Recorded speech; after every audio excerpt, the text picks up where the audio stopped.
¿Cómo están todas y todos? Muy bienvenidas, muy bienvenidos. Iniciamos este CNN Prime de día viernes 10 de octubre, en el que nos hemos sumado, por supuesto, a este día, al Día Mundial de la Salud Mental. Un día que es clave para conversar, para hablar estos temas, porque finalmente eso es lo que necesitan cada una de las personas que, por alguna u otra manera, han tenido algún tipo de problema de salud mental, que lo padecen actualmente o que ya han ido superándolo. Bueno, lo importante es dar los espacios y, por supuesto, no discriminar. Eso es lo importante y el llamado que se hace en este día, el Día Mundial de la Salud Mental. Un día que para nosotros acá en CNN Prime va a estar obviamente con todo el acontecer nacional e internacional. Vamos a estar hablando, por supuesto, de la situación de María Corina Machado, el Premio Nobel de la Paz y toda la repercusión que esto ha traído como consecuencia. Y por supuesto también vamos a estar hablando de la contingencia nacional. Partamos de inmediato. Estos son los titulares del día. Honrada y como parte de un movimiento se declaró la opositora venezolana María Corina Machado tras ganar el Premio Nobel de la Paz. El reconocimiento se le otorgó por promover los derechos democráticos en su país. Líderes de todo el mundo destacaron el galardón, mientras que el gobierno chileno resaltó su valentía para liderar la lucha pacífica contra la dictadura de Nicolás Maduro. Aunque las condiciones de vuelo eran aptas, la Dirección General de Aeronáutica Civil atribuyó el fatal accidente que sufrió el expresidente Sebastián Piñera a un fenómeno de empañamiento repentino que derivó en una desorientación espacial del piloto. El organismo reveló el documento 1 año y 8 meses después de la tragedia ocurrida en Lago Ranco. Acompañado de un grupo transversal de senadores, el presidente Gabriel Boric viajará este domingo al Vaticano con el objetivo de reunirse con el Papa León XIV. Según el mandatario, es relevante para Chile el mensaje de paz, respeto a la diversidad y de justicia social que tiene el sumo pontífice.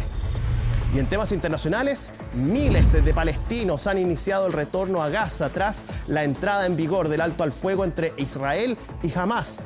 Esto luego que las fuerzas de defensa de Israel retiraran sus tropas de algunas de las zonas ocupadas de la franja y se diera inicio al plazo de 72 horas para la liberación de los rehenes. Todo esto y más, porque aquí comienza CNN Prime.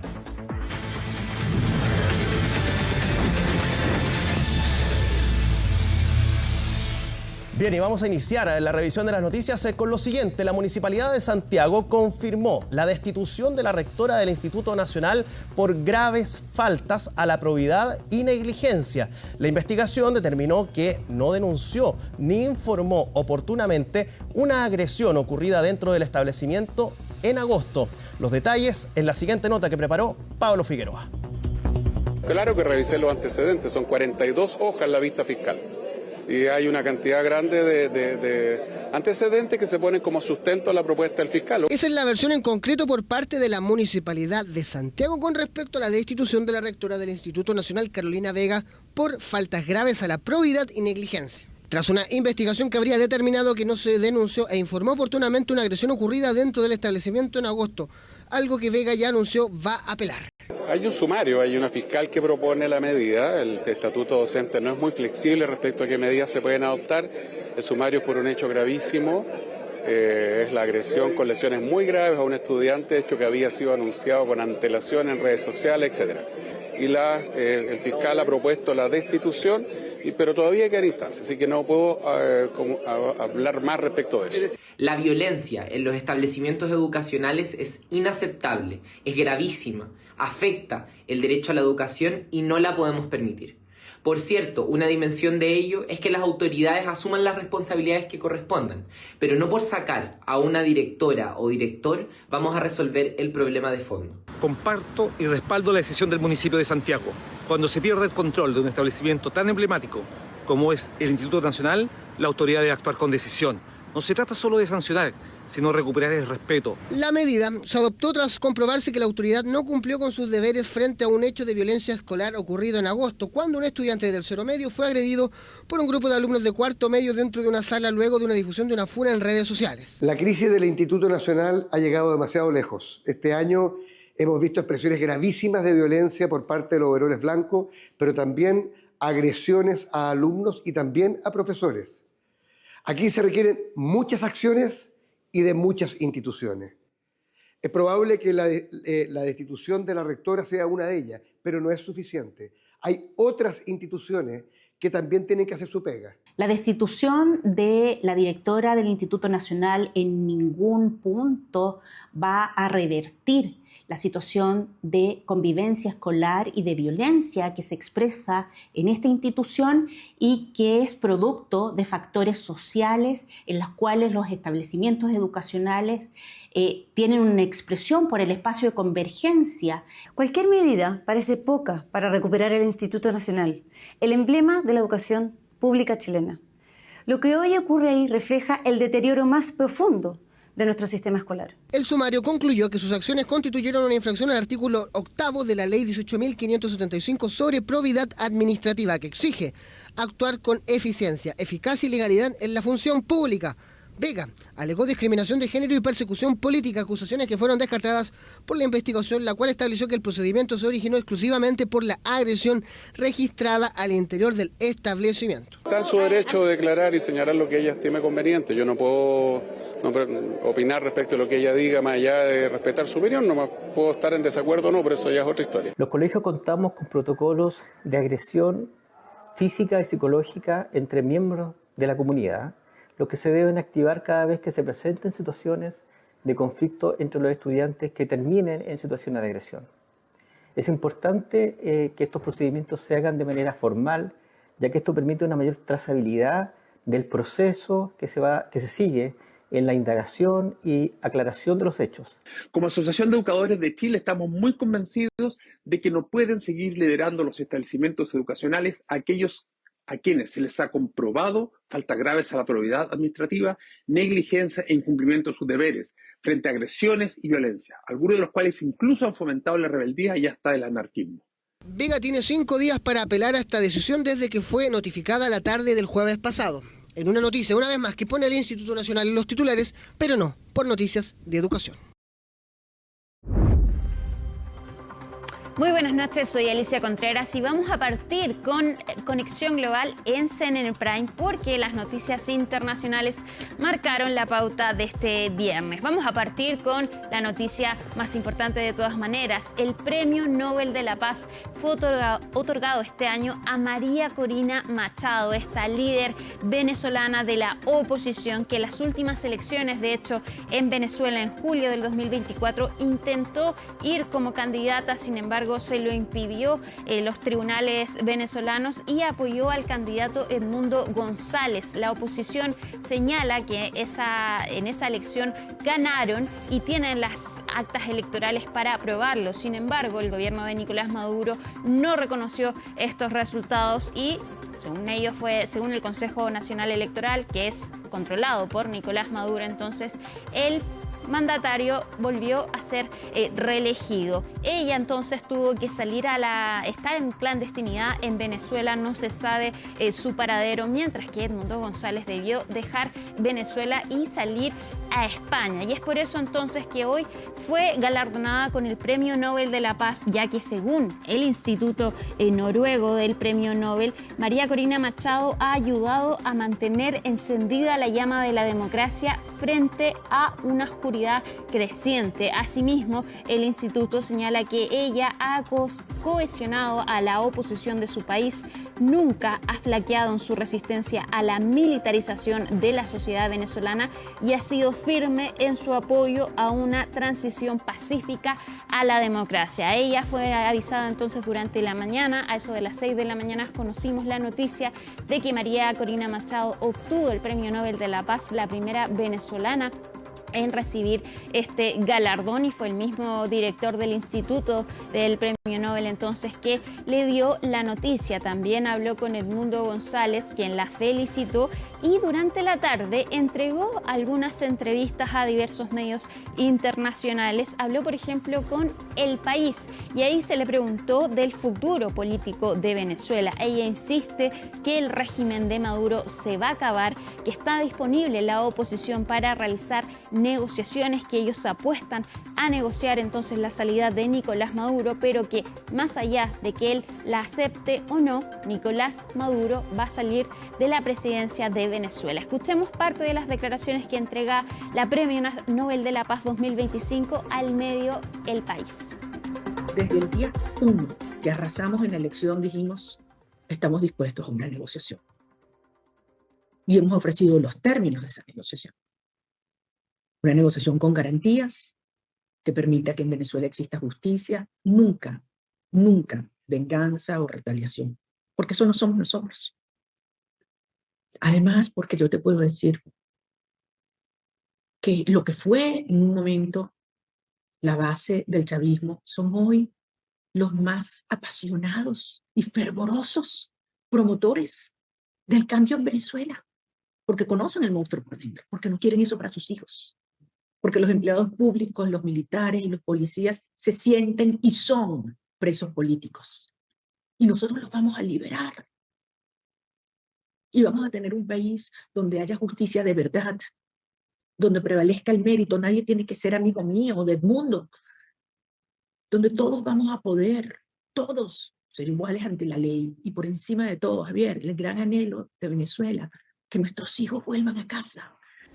El Premio Nobel de la Paz es entregado entonces en diciembre. Ahí se realiza la ceremonia de entrega de este galardón y no se sabe si es que ella va a poder ir a recibir este premio, dado que, les insistimos, ella está en clandestinidad en Venezuela. No se conoce su paradero, no sabemos entonces si va a poder salir de Venezuela sin ser detenida o si es que sale va a poder regresar entonces al país también sin ser detenida. Y esto ocurre en medio de la autopostulación de Donald Trump al Premio Nobel de la Paz. Quería obtenerlo el mandatario estadounidense a raíz entonces de lo que ha hecho por los conflictos alrededor del mundo, y hoy de hecho comenzó el alto el fuego en la Franja de Gaza debido a su plan entonces para lograr la paz en el Medio Oriente. Sin embargo, no resultó ganador. De esta manera no se le cierran tampoco las posibilidades a que pueda recibirlo el próximo año, pero de todas maneras el gobierno de Netanyahu, el gobierno israelí,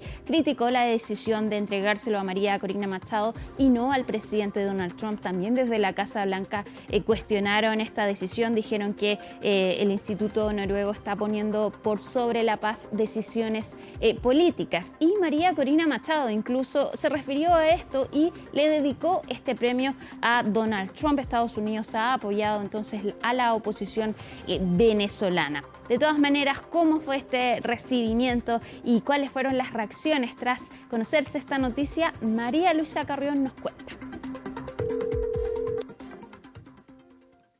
Hello. Hello. Era de noche y el teléfono sonaba en algún lugar de Venezuela. Am I talking to María Corina Machado? Yes, this is María Corina. Yes, María Corina. Por un lado, el secretario del comité que entrega el Premio Nobel de la Paz y en el otro, la líder de la oposición venezolana. El objetivo del contacto, informarle que recibirá el Premio Nobel de la Paz 2025. Oh my God. Oh my God. Well, I have no words. Thank you so much, but I hope you understand this is a movement. This is a achievement of a whole society. I am just one person. I certainly do not deserve this. Oh my God. Una emocionadísima María Corina Machado se enteraba así que se convertiría en la primera venezolana en ser galardonada y la sexta latinoamericana. Esto como reflejo, aseguran, por las claras aspiraciones del pueblo venezolano por elecciones justas y libres, por derechos civiles y políticos. Cuando los autoritarios toman el poder, es crucial reconocer a los valientes defensores de la libertad, que se alzan y resisten. La democracia depende de quienes se niegan a callar, que se atreven a dar un paso al frente a pesar del grave riesgo y que nos recuerdan que la libertad nunca debe darse por sentada. María Corina Machado inició su carrera política como diputada de la Asamblea Nacional de Venezuela. Después de la muerte de Hugo Chávez, no reconoció la victoria de Nicolás Maduro y desde allí se convirtió en la cara visible, la líder de la oposición. Los tribunales le impidieron ser candidata a la presidencia en 2024 y hoy vive escondida, luchando contra la dictadura desde dentro de su país. Este reconocimiento refleja la clara aspiración del pueblo venezolano a unas elecciones libres y justas, a los derechos civiles y políticos y al Estado de Derecho. El alto comisionado se ha pronunciado constantemente en apoyo de estos valores. Bueno, no sé si estoy en shock. Aquí estamos en shock de alegría todos también, ¿sabes? Esto es un carajazo. Parte de la conversación con Edmundo González, quien enfrentó a Maduro tras el impedimento de Machado en las últimas elecciones. Como él, miles de venezolanos alrededor del mundo están felices. María Corina ha sido una ejemplar luchadora como mujer venezolana y se ha restiado con el régimen venezolano. Para mí es un orgullo decir que esa mujer es venezolana, de verdad. O sea, estamos muy contentos. Con esto nosotros podemos salir, ser visibles fuera de Latinoamérica, en todo el mundo.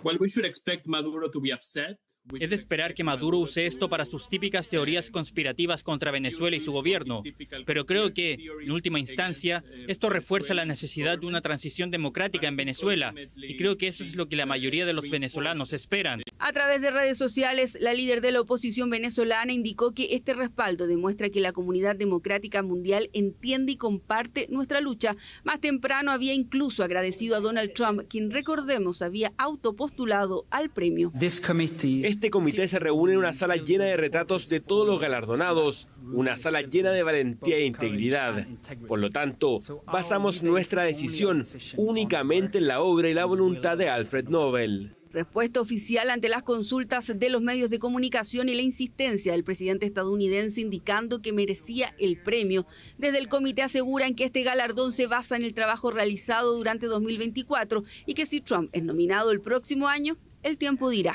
Cerrando así, al menos por ahora, el tema. Aún no está claro si Corina Machado podrá asistir a la ceremonia de premiación. Lo que sí es un hecho es que hoy los ojos del mundo están más pendientes que nunca de Venezuela.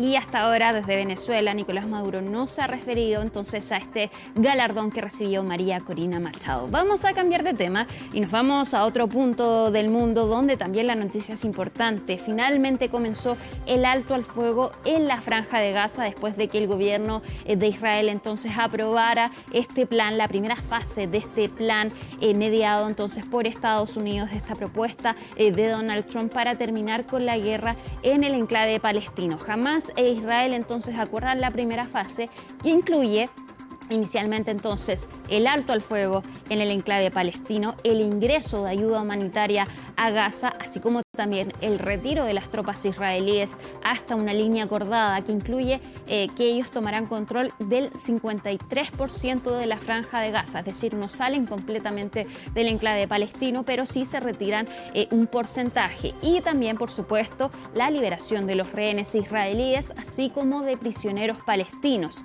Ahora que comenzó el alto al fuego entonces en la Franja de Gaza, los palestinos que habían sido desplazados entonces por parte del ejército de Israel comienzan a volver a sus hogares. Sin embargo, vuelven a hogares que están completamente en ruinas. Más del 60% de los edificios de la Franja de Gaza o están completamente destruidos o están dañados. Llegaron imágenes también de cómo los gazatíes están volviendo hacia el norte de la Franja de Gaza, entonces a sus hogares destruidos. Ahí tenemos, por ejemplo, una familia que está volviendo a sus hogares. Y comienza también el ingreso de ayuda humanitaria a la Franja de Gaza. De todas maneras, el pueblo palestino ha mostrado resiliencia en estos 2 años de conflicto y se muestran optimistas de poder volver a sus hogares, a pesar entonces del trauma que han vivido estos 2 años de guerra y también que durante estos 12 años han interrumpido su vida normal. Los niños no han ido, por ejemplo, a clases. Escuchemos lo que dijo una mujer entonces gazatí que está emprendiendo su regreso a casa. 2 años se sintieron como 100.000 años. Perdí a mi esposo, a mis padres, hermanos y sobrinos. Perdí a la mitad de mi familia. Gracias a Dios, sufrimos una hambruna que jamás habíamos imaginado. La situación fue muy difícil y ojalá no se repita y que la bondad y la ayuda regresen. No hay problema, podemos caminar. Caminaríamos a cualquier lugar por Gaza y por nuestros sacrificios por ella. Aunque tuviéramos que arrastrarnos, regresaremos a Gaza. Y ya está avanzando entonces el plazo para liberar a los rehenes israelíes. 72 horas tiene Hamás para liberar a los 48 rehenes. 20 de ellos están vivos y se espera entonces que regresen a Israel el próximo lunes. Eso sí, también ya advirtieron que los cuerpos de 27 rehenes no se cree que todos puedan ser entregados a Israel porque hay muchos que no se conoce la ubicación exacta de dónde están sus restos. Los hospitales israelíes ya se están preparando entonces para recibir a los rehenes y así como también los prisioneros palestinos, 250 prisioneros condenados a cadena perpetua van a ser liberados, además de 1.700 palestinos que fueron detenidos después del 7 de octubre de 2023. Además, Donald Trump va a viajar a la zona y se espera que llegue el lunes, donde va a participar en una ceremonia de firma de este acuerdo entonces que pone por lo menos fin a este conflicto por ahora, que incluye entonces esta primera fase de este acuerdo que firmaron ambas partes, Israel y Hamás. Vamos a otro punto del mundo, vamos a nuestro continente donde también hubo una noticia muy importante. La presidenta peruana Dina Boluarte dejó su cargo entonces durante la madrugada porque el Congreso aprobó una moción de vacancia. Y a quien ven en pantalla, José Gerí, es el nuevo presidente de Perú entonces que hoy llegó al Palacio de Gobierno donde fue recibido con honores. Dina Boluarte tenía una muy baja popularidad, rozaba incluso el margen de error, así de baja era su aprobación en Perú y además estaba enfrentando distintas investigaciones por corrupción, por hacer favores políticos a cambio de joyas y relojes de lujo, el caso Rolex, también por ausentarse de su cargo para recibir una cirugía estética. Pero lo que finalmente detona esta crisis política y la presentación de estas mociones de vacancia que fueron apoyadas por sectores de la ultraderecha que habían apoyado a Dina Boluarte es a raíz de la crisis de seguridad en el país y específicamente fue el ataque a una banda de cumbia que se presentó en el circuito militar, que es uno de los lugares que deberían ser los más seguros del país, donde entonces fueron atacados por encapuchados y se cree que sería un caso de extorsión y de hecho estos casos de extorsión y violencia se han propagado por Perú y también esto ha generado manifestaciones incluso de la llamada generación Z. Durante la madrugada anoche, entonces, pasada la medianoche, el Congreso peruano aprueba destituir a Dina Boluarte y asume este nuevo mandatario hasta el próximo año, hasta abril, donde se van a realizar elecciones. ¿Cómo fue este hecho y qué se espera entonces? Lo vemos en el informe de Maximiliano Araya. Una tumultuosa madrugada vivió este viernes Perú. Pasada la medianoche, la presidenta de la República, Dina Boluarte, fue destituida después de 2 años y 10 meses en el cargo. El Congreso aprobó una moción de vacancia bajo la justificación de permanente incapacidad moral. A pesar de ser citada para defenderse, Boluarte rechazó el proceso, considerándolo inconstitucional y aceptó la decisión. Recibí con honor la banda presidencial por el Congreso de la República. El mismo Congreso que el día de hoy aprobó la vacancia presidencial. El principal gatillante de la caída de la presidenta fue la crisis de seguridad, que en poco más de una semana empeoró con rapidez. Y ahora pretenden convencernos con un supuesto plan integral de seguridad. ¿Por qué no lo aplicaron cuando los peruanos clamaban por estas soluciones? Un tiroteo en pleno concierto del grupo de cumbia Agua Marina fue la gota que rebalsó el vaso. 4 integrantes de la banda resultaron heridos cuando unos desconocidos abrieron fuego contra el escenario en el que actuaban, dejando en evidencia la escalada de inseguridad y violencia que sufre Perú.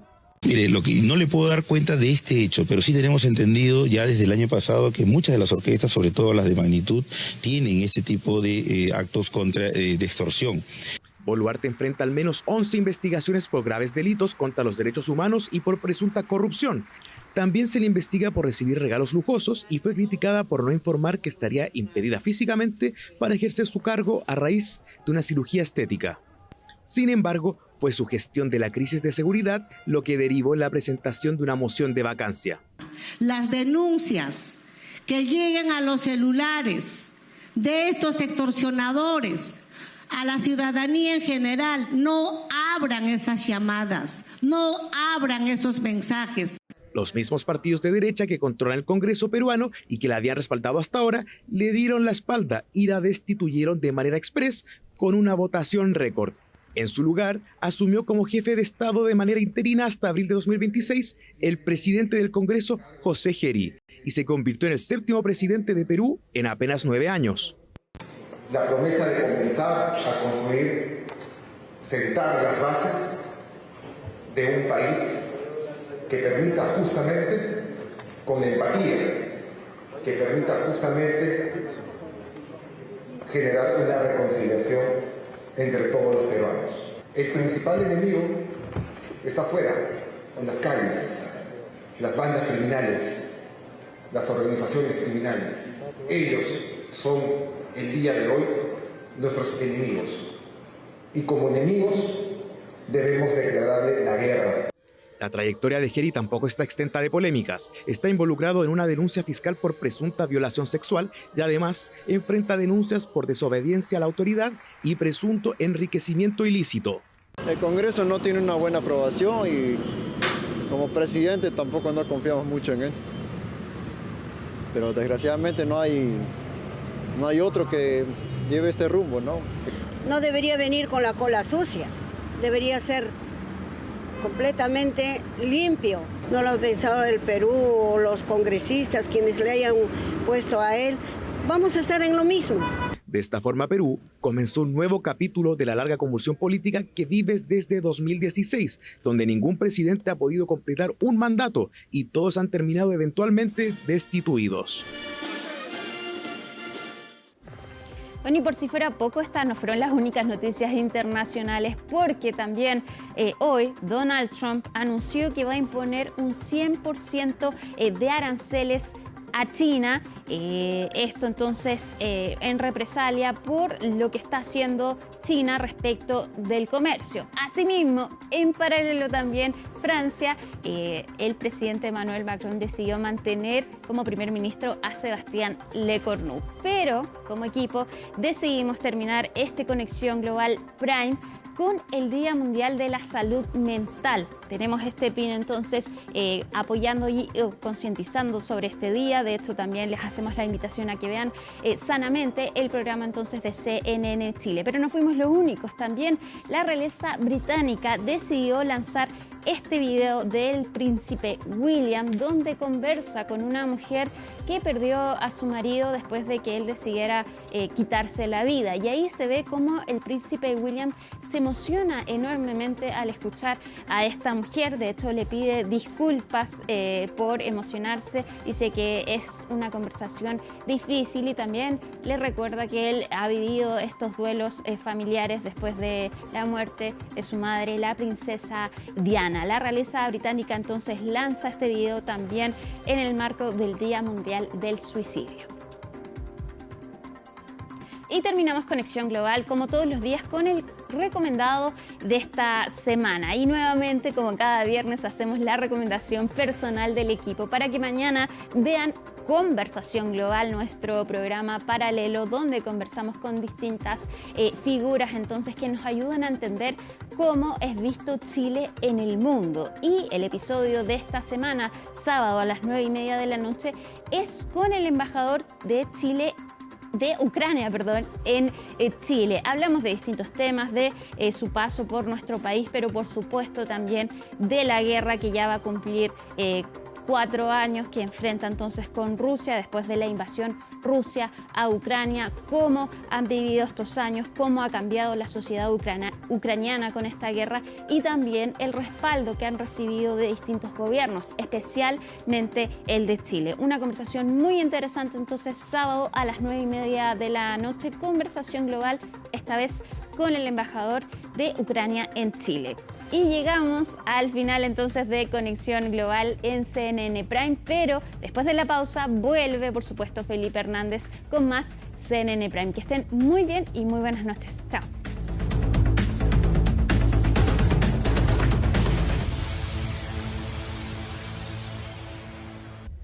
Ya estamos de vuelta en esta edición de CNN Prime de día viernes y para hablar de lo siguiente, continúa la tensión por los últimos emplazamientos que han realizado desde el comando de Evelyn Matei y la misma candidata hacia José Antonio Kast por los ataques que recibió hace un tiempo en redes sociales. El comando de la candidata de Chile Vamos pidió al bloque del Republicano que deje de mentir, mientras que el Republicano pidió disculpas, pero negó estar detrás de dicha situación. Colomba Eijols nos cuenta más. Yo les quiero pedir un aplauso para aquellos candidatos presidenciales: Franco Parisi, Johannes Kaiser y Evelyn Matei. Pero más que un aplauso, lo que quería la candidata eran disculpas de José Antonio Kast por los ataques que sufrió hace un tiempo en redes sociales y que, según la abanderada, provenían del Partido Republicano.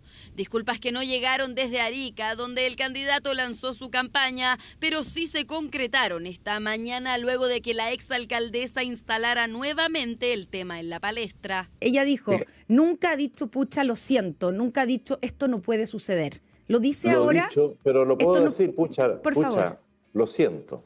Esto no puede suceder. Si alguien quiere que yo haga una declaración de acuerdo a lo que para ella le podría dar calma y paz, yo no tengo problema. Pero lo dije el primer día, nosotros no usamos este sistema para denostar a nadie. Pero las declaraciones de Matei sobre el miedo que le daría que Kast corra los límites si llega a ser presidente apuntan a todo lo contrario. Sin embargo, tras las disculpas del abanderado, la exalcaldesa se negó a profundizar en sus dichos emitidos hace un par de días. Yo ya hablé todo lo que quise hablar. Yo le agradezco muchísimo. Quería hoy día hablar básicamente de la Araucanía, de cómo vamos a enfrentar la violencia. Violencia que tanto el comando de José Antonio Kast como el de Evelyn Matei dicen se debe terminar entre ellos para concentrar sus esfuerzos en vencer a la candidata del oficialismo y la democracia cristiana, Janet Jara, dado que a pocas semanas de la elección, los abanderados de la oposición han protagonizado varios desencuentros que, según el Republicano, solo benefician a Jara. Me parece bien que se asuman errores.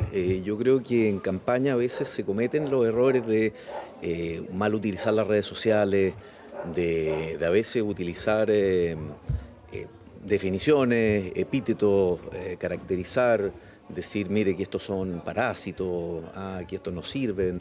Y yo creo que eso no le sirve a las campañas. Como tampoco aportan las noticias falsas que se difunden en redes sociales y que, según la senadora Jimena Rincón, tienen como responsables a los republicanos. Yo le pediría a él que se preocupe de sus redes sociales y que dejen de mentir. Sacaron 2 publicaciones en estos 2 días. Una en que yo salgo apoyando a la candidata Jara, mentira. Y otra señalando que mi hermano era dueño de una empresa, mentira. Dejen de mentir. Mentiras que también se difundieron en su momento sobre la candidata presidencial Evelyn Matei, quien justamente por esta situación y la responsabilidad que le atribuyó al Partido Republicano, no se ha pronunciado sobre su apoyo a José Antonio Kast en una eventual segunda vuelta. Sigamos avanzando. Diversas reacciones en nuestro país generó la decisión del Comité Noruego de entregarle el Premio Nobel de la Paz a la líder opositora venezolana María Corina Machado. Mientras algunos candidatos presidenciales destacaron y se mostraron favorables, otros, pocos, cuestionaron la elección y la mayoría optó por guardar silencio. Los detalles en el siguiente informe que preparó Macarena Román. Del día de ayer en donde el candidato Kaiser plantea... Perdón, yo quisiera primero... La candidata Matei, antes de cualquier cosa, quiso destacar que... Maravillada con que le hayan dado el Premio Nobel de la Paz a María Corina Machado. Una mujer con un coraje, una mujer con una inteligencia y una gracia, que además ha luchado por su país poniendo incluso en riesgo su propia vida y la de su familia. Fue la primera aspirante a la moneda que se pronunció por el Premio Nobel de la Paz entregado a la líder opositora venezolana María Corina Machado. Luego lo hizo la candidata del oficialismo y la democracia cristiana. Es un reconocimiento importante, ojalá que impulse prontamente una transición democrática en Venezuela, y lo digo porque a nuestro entender es importante que podamos restablecer relaciones diplomáticas con Venezuela, dado que sí en Chile hay un impacto en la migración venezolana. La ex ministra del Trabajo entregó su parecer pese a que la directiva del Partido Comunista no quiso referirse al tema, al menos durante este viernes. Lo mismo hicieron quienes lideran el Frente Amplio, quienes se abstuvieron de pronunciarse desde el gobierno. En tanto, quien tomó la representación fue el canciller. Todos sabemos que la situación en Venezuela es una situación muy compleja, muy dura. Hay un régimen dictatorial en Venezuela y ella ha liderado con gran valentía la lucha política pacífica contra el régimen. Felicitaciones que están lejos de lo que opina el candidato presidencial independiente Eduardo Artés, quien fue uno de los pocos aspirantes a la moneda que quiso emitir su opinión. Johannes Kaiser, José Antonio Kast y Enrique Sominami, por ejemplo, no se pronunciaron al respecto. ¿Cuáles son los méritos de paz que tiene quien ha sido nombrado hoy día como Premio La Paz? En primer lugar, ¿cuál sería? Estar en la clandestinidad, en la oposición, alentando la presencia de tropas norteamericanas, que eso debe resolverse con guerra. Aunque lo cierto es que el comité noruego aseguró que el premio fue entregado a la opositora venezolana por su inalcanzable labor en la promoción de los derechos democráticos y su lucha por lograr una transición justa y pacífica de la dictadura a la democracia. Es un gran logro de la disidencia política venezolana. Espero que ahora, lo antes posible, terminen con el narcogobierno del dictador y tirano Maduro. Posturas que no solo difieren de candidatos presidenciales como Artés, también de personalidades internacionales como el ex líder de Podemos y cercano al presidente Gabriel Boric, el español Pablo Iglesias, quien aseguró que se lo podrían haber entregado directamente a Donald Trump o póstumamente a Adolf Hitler. Vamos a conversar de diferentes temas, de diferentes tópicos, con el diputado del Partido Comunista, presidente además de la Comisión de Hacienda e integrante de las subcomisiones de Presupuesto 2026, quien nos acompaña también aquí en el estudio de CNN Prime, Boris Barrera. ¿Cómo está, diputado? Muy bien, muchas gracias, Felipe, por la invitación. Para no perder la línea de lo que veníamos tratando aquí en el programa, ¿qué le pareció particularmente la designación o el Premio Nobel de la Paz de María Corina Machado?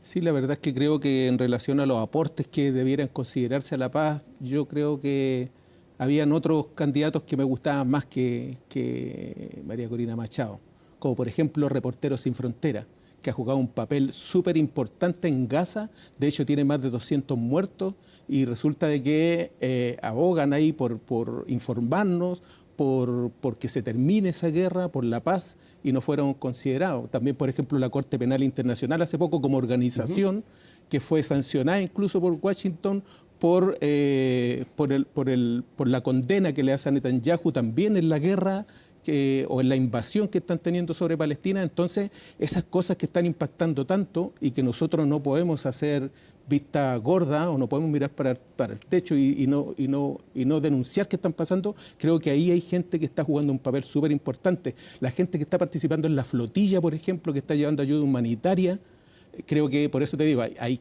tanta gente que ha hecho un aporte real y grande en estos momentos a la paz, y creo que eso era mi candidato.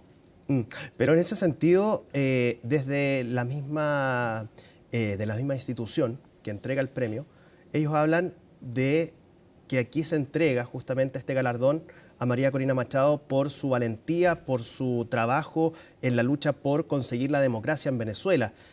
hablan, por ejemplo, de hecho lo voy a leer, dice, se vio obligada a vivir en la clandestinidad.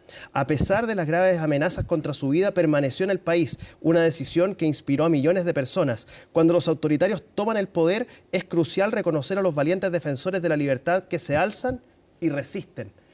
Claro. Por eso, por lo mismo te digo, para mí tiene más valor el trabajo que está haciendo, por ejemplo, Reporteros Sin Frontera en Gaza, la gente que se atreve a ir en la flotilla, que ha tenido incluso intervención del ejército israelí, han estado en amenaza ahí, han estado incluso hasta detenidos por el ejército israelí, y sin embargo se atreven a cruzar la línea de fuego y llevar ayuda humanitaria a la gente que tanto lo necesita en estos momentos, que es la que está siendo invadida por el ejército israelí en Gaza. Por eso te digo, yo discrepo con el equipo ese noruego. Yo creo que hay otros que tienen mayor mérito y esos eran mis candidatos. ¿Y discrepa entonces? Así como, o sea, con Noruega en este sentido, pero también han habido otras veces donde he discrepado. Por ejemplo, en la historia está que Kissinger también ha sido Premio Nobel de la Paz cuando jugó un papel protagonista en el golpe de Estado en Chile. Entonces... ¿Y discrepa entonces con el ministro Van Claveren, el canciller Van Claveren, cuando habla de lo bueno que significa el premio para María Corina Machado? Sí, o sea, porque yo tengo otros candidatos. Como te digo, creo que hay más mérito en la gente que está en estos momentos trabajando no por el y haciendo en casa. Es que no lo comparto solamente. Bien, ¿cambiamos de tema? Ya. Metámonos en el tema del presupuesto.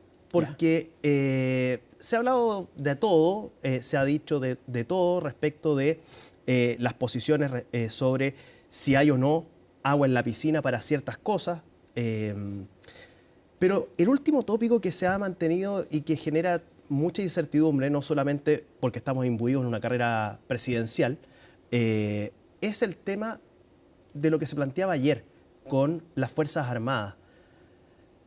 El presidente, por un lado, hace una propuesta de enviar un proyecto de reforma constitucional para que se puedan, por orden del presidente y vía decreto, movilizar las Fuerzas Armadas. Pero al mismo tiempo, el comandante en jefe del ejército, el general Iturriaga, señalaba ayer en el Congreso que no había plata para nada. Entonces, ¿hay agua en la piscina para entregarle dinero, por ejemplo, a las Fuerzas Armadas para el 2026? Y por otro lado, ¿hay agua en la piscina? ¿Hay votos por parte, por ejemplo, del oficialismo para apoyar la propuesta del presidente Boric, ¿no? Sí, bueno, la verdad es que el proyecto que presentó el día de ayer es un proyecto que todavía no conversamos, nosotros todavía no los vemos, no sabemos específicamente qué es lo que... Pero al menos en la idea. Sí, en la idea yo creo se está haciendo en estos momentos. Se está haciendo para controlar las fronteras. Chile tiene una frontera extremadamente larga y creo que hay que colocar todos los esfuerzos para tratar de controlar el ingreso irregular, que sea regular, y creo que es mejor hacerlo con personas que hacerlo con minas, como han propuesto, por ejemplo, algunos candidatos que lo encuentro aberrante en realidad.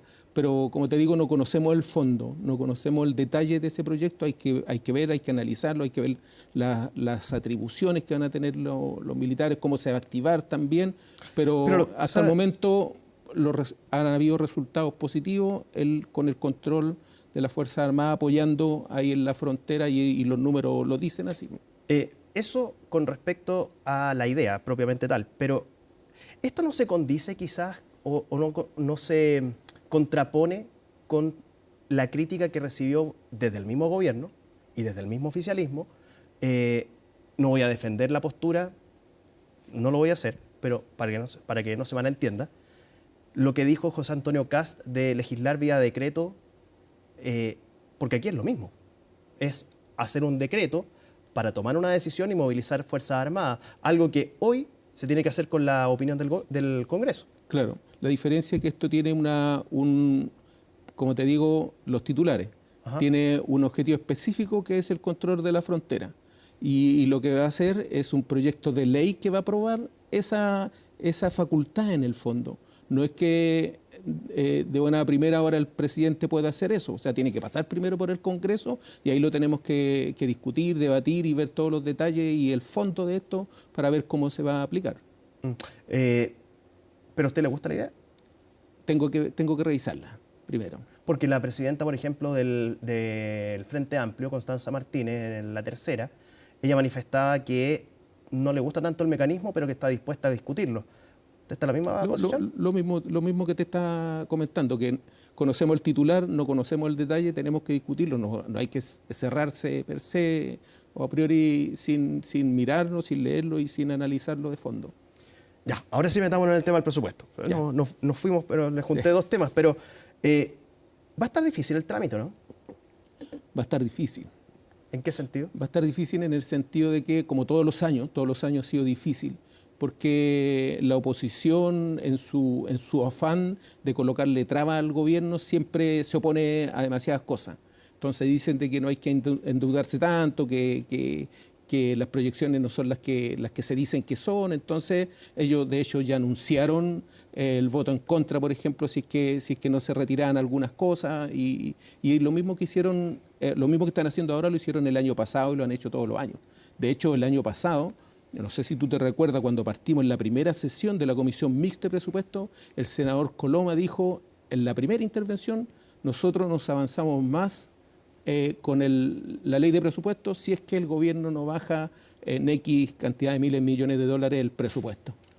Que no recuerdo el número en este momento, y el gobierno tuvo que parar ahí, el ministro tuvo que parar la sesión, ir a negociar con ellos para poder avanzar, y fue en la primera sesión. Ahora todavía no parte la mixta y ya han amenazado, por ejemplo, que si se mantiene los recursos para pagarle al presidente, a los expresidentes, en este caso dirigido directamente al actual presidente, ellos van a votar todo en contra. O sea, ni siquiera están dispuestos a sentarse a conversar antes, sino que ya están avisando que van a votar algunas cosas en contra. Pero no solamente han habido críticas de la oposición, también de la misma candidata Janet Jara, por ejemplo, cuando habló con respecto al tema de la glosa republicana, claro, también pidió al gobierno reponerlo. Sí, nosotros también lo apoyamos, creemos que es importante esa glosa porque el próximo gobierno va a tener sus prioridades y creo que debiera tener esa facilidad. Nuestra candidata ya dio sus prioridades, por ejemplo, de usar parte de esos recursos para la reconstrucción después del incendio.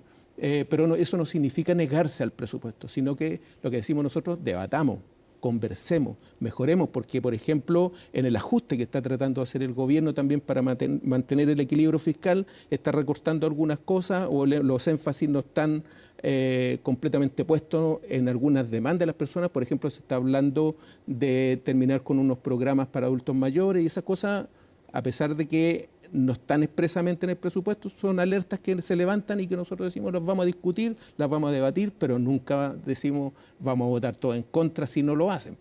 Le llamó la atención, por ejemplo, que en el último tiempo, no digo en el último tiempo, hace ya bastante tiempo, el tema de la seguridad se haya instalado como el factor principal para la ciudadanía en materia de opinión pública. Y que se haya presentado una reducción del presupuesto en el Ministerio de Seguridad. Claro, lo que pasa es de que hay que decir, sí, de que este es el gobierno que más ha invertido en seguridad y que tal vez este año tiene una reducción, pero no es en contra, sino que tiene un aumento menor, más que reducir. Pero es que, por ejemplo, hay reducciones de un porcentaje importante en el tema del combate contra el crimen organizado, por ejemplo. Sí. Por eso te digo que es el tema bullante hoy día. Hoy día no hay noticiero donde no se hable del Tren de Aragua, por ejemplo. Por eso te digo que estas van a ser temas que parte del debate. O sea, decir de que el presupuesto en seguridad se bajó, no. De que hay algunos aspectos que están bajos dentro de eso, tal vez sí, y eso es lo que tenemos que debatir. Pues eso es lo que tenemos que colocar ahí en el centro de la discusión para mejorar lo que nosotros creemos de que hay que mejorar. Eso es un tema, por ejemplo, un punto que lo vamos a discutir y que para nosotros también es importante. ¿Le importa entonces sí. Que se haga un cambio o que al menos dentro... Que haya una reorganización de los recursos para fortalecer esas partes. Y que no solamente tiene que ver, ojo, porque he escuchado mucha crítica también de la oposición de que se rebaja o que hay menos recursos para ese tipo de situaciones, pero también hay leyes que pretenden mejorar la lucha contra el crimen organizado que están siendo frenadas por la oposición, como por ejemplo la ley de inteligencia económica ahora en la Comisión de Seguridad, que nuevamente la oposición votó en contra parte de lo que tiene que ver con el levantamiento del secreto bancario. O sea, no todo es recurso, sino que también hay otras herramientas que se pueden usar y que son legales y que en estos momentos la oposición se está negando a que el gobierno las pueda usar, rechazando, como por ejemplo, el levantamiento del secreto bancario. Pero, a ver, si yo, por ejemplo, tuviéramos aquí un debate, tendríamos al tiro la respuesta, por ejemplo, de una persona de la oposición y diría, bueno, pero el gobierno también ha frenado ciertas cosas en materia de combate a la delincuencia o el combate contra la migración irregular, por ejemplo, y las RUF todavía no salen del Congreso. Pero eso no es... por ejemplo. Sí, pero el que no salga del Congreso también no es culpa del gobierno. Es voluntad, pero se le puede poner urgencia. Es voluntad pero independientemente de la urgencia, también es voluntad política de los parlamentarios que no lo colocan en tabla ni lo debaten. O sea, ahí... Pero estamos hablando del 2023, diputado. Sí, que está en el Senado. Por ende. Por ende hay responsabilidad del Senado de que no salga todavía. No tanto. O sea, ya pasó por la Cámara. Ya pasó por la Cámara. Está en el Senado ahí y si el Senado no lo quiere tramitar, bueno, ahí ellos son los que manejan sus tiempos. ¿Dónde cree usted que va a estar quizás la gran piedra de tope en el avance del presupuesto? Yo creo que va a estar la verdad no lo sé. Han habido amenazas por el tema de la glosa republicana. La diferencia con las diferencias nuestras, valga la redundancia, es que nosotros no nos negamos al debate. La oposición ha amenazado con rechazar de partida el presupuesto. Lo otro, lo que estábamos hablando recién, sobre el sueldo de los expresidentes. Bueno, y ellos que siempre dicen de que no tenemos que dejar tanto al país endeudado, sin embargo, están reclamando también ahora de que hayan habido rebajas, como por ejemplo el de la glosa republicana. La verdad es que todavía no... ¿Y vivienda, salud? Como se planteó en su momento, las dudas que presentó Evelyn Matei en su momento cuando hizo digámoslo así, llamado a aclarar al gobierno qué está pasando con el Ministerio de Vivienda, con el presupuesto de este año, que no se ha ejecutado, con las dudas que generó también el tema de la reconstrucción, no principalmente por parte de la oposición, sino que de la misma candidata del oficialismo. Sí, pero por ejemplo en educación, vivienda, en salud son los presupuestos que más aumentan. Por lo tanto, creo que el otro día escuchaba una explicación del ministro en relación a la vivienda, que decían que no les pagaban, son temas principalmente administrativos, más que estar pateando gastos, como decía la candidata. Creo que se está tratando de instalar instalar la idea de una eficiencia del Estado cuando eso no sucede y no es que no lo digamos nosotros, sino que lo ha dicho, por ejemplo, dijo hace poquitos días el Banco Mundial cuando califica a Chile o las proyecciones que hacen son por sobre las que tenía incluso el Banco Central y el mismo gobierno. Entonces, si es que existieran esas dudas, organismos internacionales de tal nivel como el Banco Mundial calificarían a Chile de manera distinta y no como lo tienen calificado ahora. Diputado Boris Barrera, parlamentario de la bancada del Partido Comunista, muchísimas gracias por esta conversación que hemos tenido esta noche. Gracias a usted. Bien, y nosotros vamos a seguir avanzando con las informaciones. El informe final de la Dirección General de Aeronáutica Civil confirmó que el expresidente Sebastián Piñera murió tras el empañamiento interno del helicóptero que pilotaba. Según el documento de 71 páginas, producto de la llovizna en la zona y la humedad en la ropa de los 4 ocupantes de la aeronave, la visión desde la cabina hacia el exterior se vio degradada, lo que derivó en una pérdida de las referencias visuales y en un descenso inadvertido del helicóptero. Esta desorientación espacial llevó a que la aeronave impactara contra la superficie del lago Ranco y posteriormente se hundiera a alrededor de 170 metros desde el punto de despegue. Asimismo, el informe detalló que el exmandatario mantenía su licencia al día, la aeronave no presentaba fallas previas al accidente y no existían rastros de alcohol ni drogas en el organismo del piloto. De igual manera, pese al efecto interno generado por las condiciones meteorológicas, estas sí eran aptas para el vuelo. Pongan atención a lo siguiente. Esta semana el cobre y el oro anotaron nuevos récords en materia de precio. Pilar Gutiérrez nos explica qué factores explican esta tendencia que se espera continúe hacia adelante.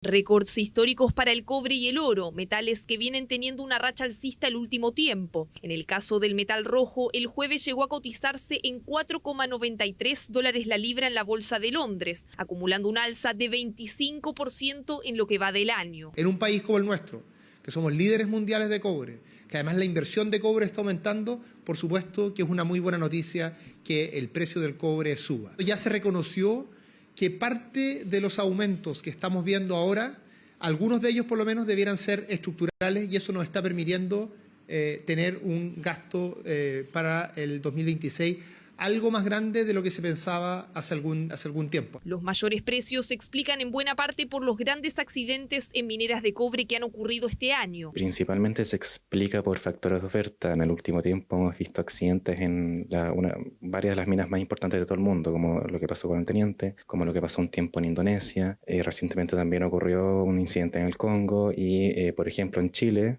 la mina de Quebrada Blanca ya también anunció recortes en la producción de cobre. Entonces, todas estas cosas se alinean y apuntan hacia el mismo lado, una disminución de la oferta. Esto en paralelo a una demanda que sigue elevada, y es que se trata de un metal clave para la electromovilidad y la transición energética. Ante un escenario de más presión en los precios por riesgos de menor producción, eventos como la amenaza de huelga en los pelambres, donde finalmente se llegó a un acuerdo, pueden generar una reacción más fuerte del mercado. Las 3 minas que tuvieron incidentes graves explican el 7% de la producción mundial. Cualquier situación como una posible huelga o una corrección a la baja en una proyección de producción va a hacer de que haya mucha mayor sensibilidad y reacción en el precio que antes. En lo que va del año, el precio promedio del cobre es de $4,35 la libra. Hacia adelante, estiman que los valores seguirán subiendo no solo este año, también el próximo, a raíz del riesgo de una desaceleración en los niveles de producción. Esperamos que el próximo año el precio del cobre en promedio del año sea superior al de este año. Para los años que siguen, el precio del cobre debería tender a normalizarse, tener una pequeña disminución, pero siempre en niveles históricamente altos. En el corto plazo se ve en torno a los 4,8 a los 5,2 dólares la libra, pero si las interrupciones de oferta persisten y la demanda energética global se mantiene firme, no se descarta un escenario cercano a los 6 dólares la libra en 2026. Mucho va a depender de la entrada en producción de nuevos proyectos también. Noticia positiva para la economía chilena, y es que un precio del cobre más elevado, siempre que se mantenga la demanda, significa más ingresos para el país en medio del escenario de estrechez fiscal. Por otro lado, el oro también llegó a niveles históricos, superando los $4.000 por onza. Los conflictos en Medio Oriente y Europa del Este, la incertidumbre política en Estados Unidos, ante el riesgo de un nuevo shutdown, las expectativas de una Reserva Federal más flexible. A esto se suman la inflación persistente y las compras récord de los bancos centrales, factores que mantienen el metal dorado en niveles nunca antes vistos. Hacia adelante, los analistas no descartan que el metal dorado siga subiendo, en medio de un escenario donde los riesgos geopolíticos persisten y donde el oro reafirma su importancia como activo refugio. La ministra de la Mujer, Antonia Orellana, descartó que una negligencia del Servicio Nacional de la Mujer haya facilitado la libertad condicional del agresor de Nabila Rifo. Esto luego que un reportaje revelara que el CERNAMEG no habría reasignado este caso tras la salida de la abogada patrocinante original. En ese sentido, la Secretaría de Estado señaló que desde el primer momento ha representado y acompañado a la víctima en los diferentes procesos judiciales y sociales. Además, la ministra apuntó a la responsabilidad de los organismos que no notificaron a Nabila Rifo sobre la salida de su agresor, argumentando que con esto le negaron la posibilidad de objetar esta resolución. Recordemos también que desde el Ministerio de la Mujer expresaron su rechazo y confirmaron que buscarán apelar a la libertad de Mauricio Ortega. Queremos descartar lo que se ha insinuado en algunos casos de forma directa, que la libertad condicional que se le ha otorgado por vía judicial a Mauricio Ortega tenga que ver con una negligencia del Servicio Nacional de la Mujer y Equidad de Género o una omisión de nuestros deberes. En primer lugar, el Servicio Nacional de la Mujer y Equidad de Género, en épocas previas a que yo fuera ministra también, ha representado a Nabila en distintas instancias. Podemos dar fe, yo desde el 2022, que hemos acompañado a la víctima. Aquí se está volando, digamos, la responsabilidad que tienen otros organismos. Ella no fue notificada y por lo tanto se la privó de la posibilidad de decidir si quería ir o no a objetar o opinar respecto a la libertad condicional a Mauricio Ortega. En vista de eso es que estamos definiendo los recursos porque, como hemos dicho, no compartimos la decisión que se tomó el día martes. Cada 10 de octubre se conmemora más bien el Día Mundial de la Salud Mental, que permite concientizar y visibilizar este tema. Precisamente esta semana, el MinSal presentó además la primera campaña comunicacional para abordar esta materia. Por eso mismo es que nosotros también estamos acá con justamente este día, pues el Día Mundial de la Salud Mental. ¿Cuáles son los desafíos y situación de la salud mental en nuestro país? Lo vemos en el siguiente informe que preparó Javier Albornoz del equipo de Sanamente, coproducción de nuestro canal, Grupo CAP y también Fundación Rasmus. Mamá, necesito decirte algo. Hace tiempo que no me siento nada bien. Ando raro, como con el pecho apretado. Pienso mil cosas. Pero si eso nos pasa a todos, hijo. Qué exagerado. Abrir la puerta para conversar sobre salud mental. Primer paso necesario para derribar estigmas y avanzar en mejorar la forma en que abordamos este tema. Una urgencia del país, porque de acuerdo a cifras, 1 de cada 5 chilenos vive con una enfermedad de salud mental. La salud mental es uno de los conjuntos o categorías de problemas de salud que significa mayor carga de enfermedad de nuestro país. Es un problema o un conjunto de problemas muy importante en términos, desde el punto de vista de la salud pública para Chile. Lo ha sido hace mucho tiempo, lo que pasa es que se conversa poco. Pese a que cada vez hablamos más de salud mental, desde el Ministerio explican, siguen existiendo muchos estigmas sobre el tema, opinión que también tienen las personas. Es como mal visto, no existe como una solidaridad social, sino que si tú presentas eventualmente algún signo de salud mental, siempre es como mal visto, te corren por un lado. No se puede negar que hay como un avance, pero sigue habiendo el retroceso como de que la gente es loca y cosas así. Damos como intervención, ya sea en el colegio, en la universidad o cualquier espacio en que se desarrolle una persona, necesitamos que activamente las personas intervengan en nuestra vida y nos vengan a ayudar. El miedo a lo que digan solo complica el que las personas pidan ayuda cuando lo necesitan y también les cueste más acercarse a especialistas en salud. Hemos visto que la principal barrera de acceso a los servicios de salud de las personas que tienen algún problema de salud mental muchas veces es el estigma, es el temor a recibir algún tipo de calificación negativa, de descalificación por tener algún problema de salud mental. Por lo mismo, por primera vez el Estado desarrolló una estrategia comunicacional denominada Estigmatizar cierra puertas. Abramos la conversación sobre la salud mental, que ha sido presentada durante esta semana, lo cual coincide con la celebración del Día Mundial de la Salud Mental, que cada 10 de octubre se realiza con el fin de crear conciencia, mejorar la comprensión y fomentar la acción en esta temática. Afortunadamente esta campaña que está haciendo el Ministerio de Salud con el aporte también intersectorial permite abrir esas puertas y tener esos diálogos necesarios para identificar potencialmente esos riesgos y pedir ayuda.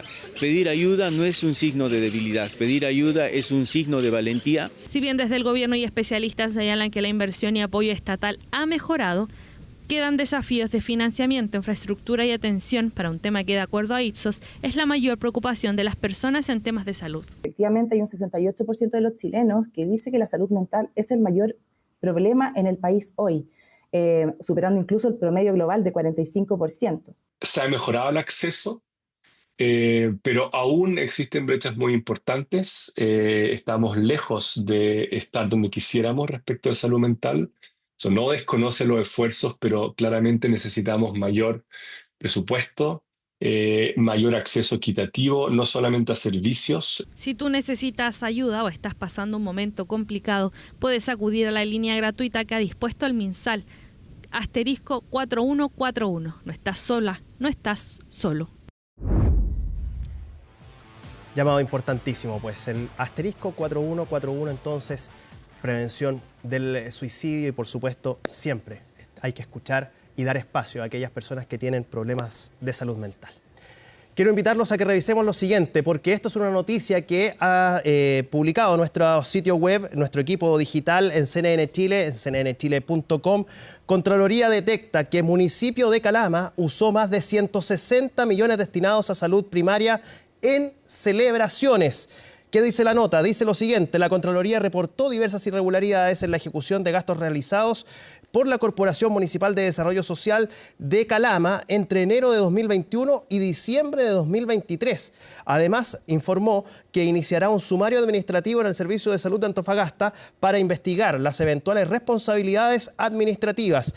Dice, además, que se identificaron gastos provenientes del aporte per cápita del Ministerio de Salud por un total de 134.384.000 pesos, los cuales no están relacionados con los fines establecidos que están establecidos en la ley que regula el Estatuto de Atención Primaria de Salud. Y además, este informe de la Contraloría Regional de Antofagasta señala lo siguiente, no vale la pena también mencionarlo: se usaron los recursos per cápita para financiar gastos del personal del Departamento de Salud de esa corporación, pagando almuerzos, celebraciones del Día del Trabajador y fiestas patrias, entre otras irregularidades.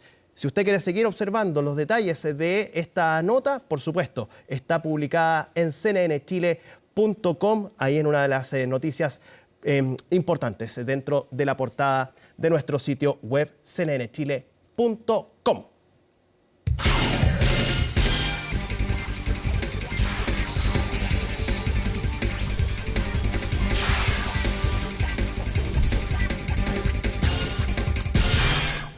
La cortina lo anuncia, por supuesto, vamos a hablar de deportes y del caos que se sigue viviendo en Colo-Colo, porque los accionistas rechazaron por tercera vez los estados financieros de blanco y negro, lo que generó la furia de Aníbal Mosa. Los detalles en la nota que preparó Felipe Gallardo.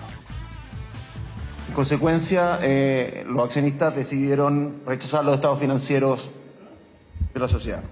Se me puede recriminar muchas cosas, pero las manos yo las tengo completamente limpias. El resumen de una nueva junta ordinaria de accionistas de blanco y negro. Por tercera vez en el año, se rechazaron los estados financieros de la institución.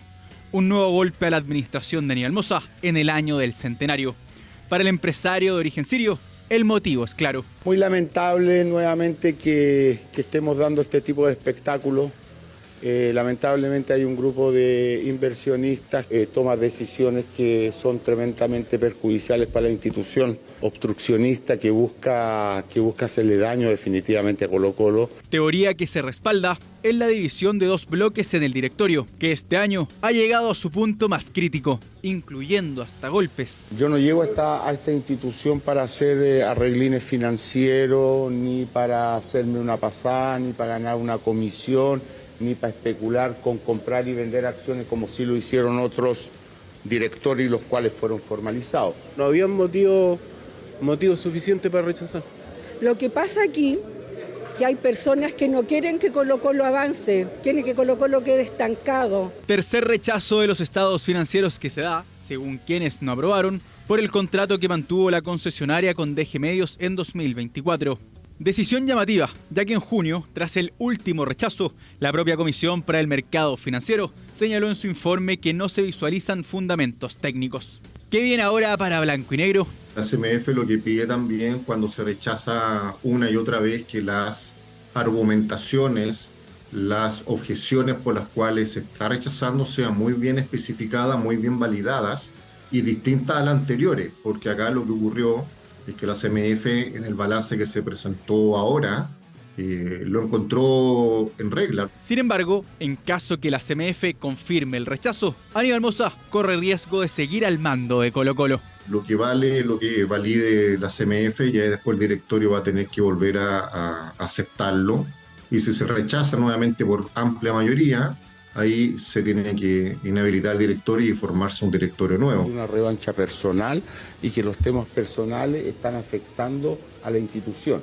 Nosotros, con un grupo de directores, con la mayoría de ellos, Estamos trabajando día a día por sacar este año tan penoso que hemos tenido todos los colocolinos. Nueva y triste polémica de nunca acabar para Colo-Colo en el año de su centenario.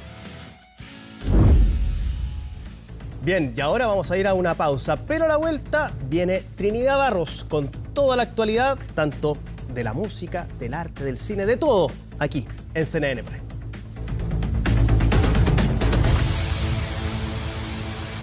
Hemos llegado al término de esta edición de CNN Prime. Viernes 10 de octubre, así estuvo nuestro país y el mundo. Somos CNN Chile. Que tengan una gran noche y un buen fin de semana. Chao, chao.